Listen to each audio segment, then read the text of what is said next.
Nahmaduhu wa nusolli wa nusallimu ala rasulihil karim, amma ba'du.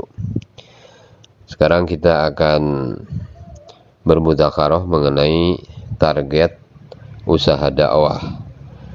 Usaha dakwah adalah sarana tarbiyah umat untuk membentuk sifat-sifat yang dikehendaki oleh Allah Subhanahu wa taala dalam mencapai kesempurnaan iman yang dilakukan secara bertahap-tahap.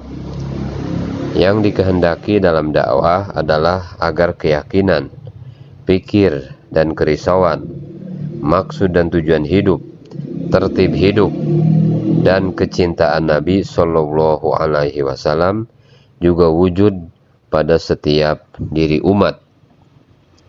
Untuk mewujudkan 5 hal itu diperlukan 4 niat.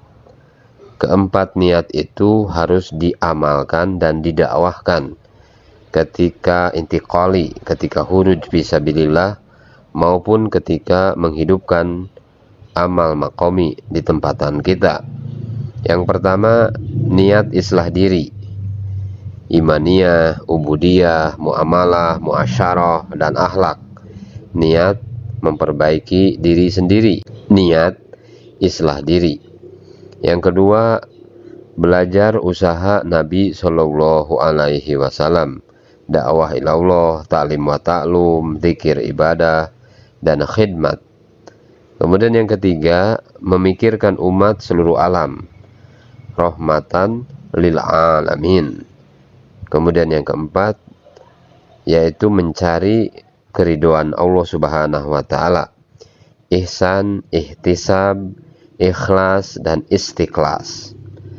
Saudara-saudara sekalian yang dimuliakan Allah Subhanahu wa taala, dakwah adalah usaha mengajak manusia dari 3 hal kepada 3 hal. Yang pertama, dari yakin kepada makhluk menjadi yakin kepada Allah Subhanahu wa taala. Kemudian yang kedua, dari yakin kepada mal, harta benda, menjadi yakin kepada amal.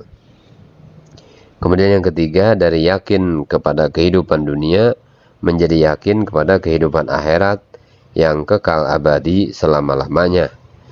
Untuk mewujudkan ketiga hal itu, maka senantiasa berbicara iman dan yakin kepada setiap orang, di mana saja, kapan saja, dalam situasi serta kondisi bagaimanapun, bahwa kebahagiaan, kejayaan, dan kesuksesan seluruh makhluk ada dalam genggaman dan kekuasaan Allah Subhanahu wa taala. Allah Subhanahu wa taala yang menciptakan, Al-Khaliq, Allah Subhanahu wa taala yang menguasai, Al-Malik, dan Allah Subhanahu wa taala yang memberi rezeki, Ar-Raziq. Suasana dan keadaan, susah, senang, sakit, sehat, panas, dingin, perang, damai, aman, ataupun kacau, semuanya dikuasai oleh Allah Subhanahu wa taala dengan kudrat dan iradatnya Allah Subhanahu wa taala. Allah Subhanahu wa taala mampu menciptakan makhluk dan sifat-sifatnya tanpa sedikit pun bantuan dari makhluknya. Makhluk tidak mampu memberi manfaat dan mudarat tanpa izin Allah Subhanahu wa taala.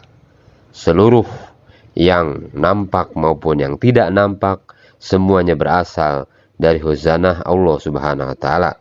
Allah Subhanahu wa taala memberikan kejayaan kepada manusia jika mengamalkan agama secara sempurna. Agama adalah seluruh perintah Allah Subhanahu wa taala dengan mengikuti cara yang telah diarahkan oleh Rasulullah Shallallahu Alaihi Wasallam. Tidak ada cara lain, sebagaimana melihat dengan mata, mendengar dengan telinga, berbicara dengan mulut, dan berjalan dengan kaki. Ketiadaan atau kekurangan amal agama akan mengakibatkan kehancuran, kebinasaan, kesengsaraan, dan kehinaan, serta penyesalan di dunia dan di akhirat selama-lamanya. Agama yang sempurna terdiri dari 5 aspek, yaitu imaniyah, yang kedua ubudiyah, yang ketiga muamalah, yang keempat muasyarah, dan yang kelima akhlak.